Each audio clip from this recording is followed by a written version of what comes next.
Hello guys ជួបខ្ញុំបាទដូលឈើត្រីថ្ងៃនេះខ្ញុំបាទចេញមកធ្វើសេវាកម្មឲ្យភ្ញៀវម្នាក់ស្អាតគាត់ឆាតឲ្យខ្ញុំ farm លុយឲ្យអញ្ចឹងនេះយើងគាត់ឲ្យខ្ញុំធ្វើសេវាកម្មឲ្យអញ្ចឹងមុន farm លុយយើង review account គាត់ឲ្យទៅនេះ account គាត់មានប្រឹងឯងលុយក្នុងនេះយើងមានដាក់សបឹមអីលើ fruit នេះយើងនេះ fruit គាត់មានប្រឹងខាន account គាត់ដាក់បាន fruit 2នេះដល់តូចមែនតែដាក់បាន fruit 2ហ្នឹងហើយមាន theory មានអីគឺ account គាត់អេមខ្លាំងrồiយើងaccount គាត់ធ្លាប់ប្រើ business salary មានប្រឹងឯងដាវវិញនេះទឹកនេះយើងឥឡូវយើងមើលគេផាគាត់មានគេផាគេខ្លះត្រកពីមានទេផាទូគាត់មានដែរតែមានមនីគម្ពីរនេះគាត់លុយtrongមានមនីគម្ពីរហ្នឹងនេះយើងសុំ sorry រឿង account អ្នកឆាត់មករឿង delay នេះសារទី1ខ្ញុំអត់ស្រួលខ្លួនទេឈឺហ្នឹងឯងឈឺមួយថ្ងៃយើងខ្ញុំ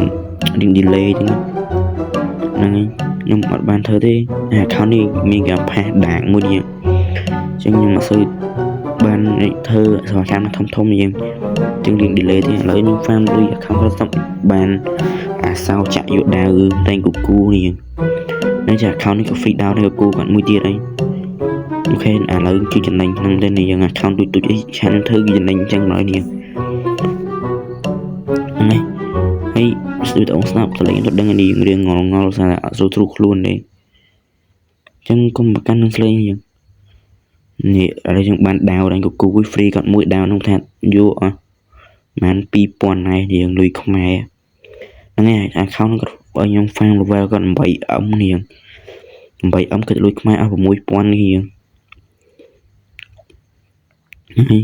ឥឡូវបានគេរកទិញ hack ទិញ account លក់ account ទិញគេផាសទិញ fruit លក់ fruit អាចឆាប់ខ្ញុំបាននេះខ្ញុំលក់អស់ចឹងអូនមានប្រាំនេះ bye bye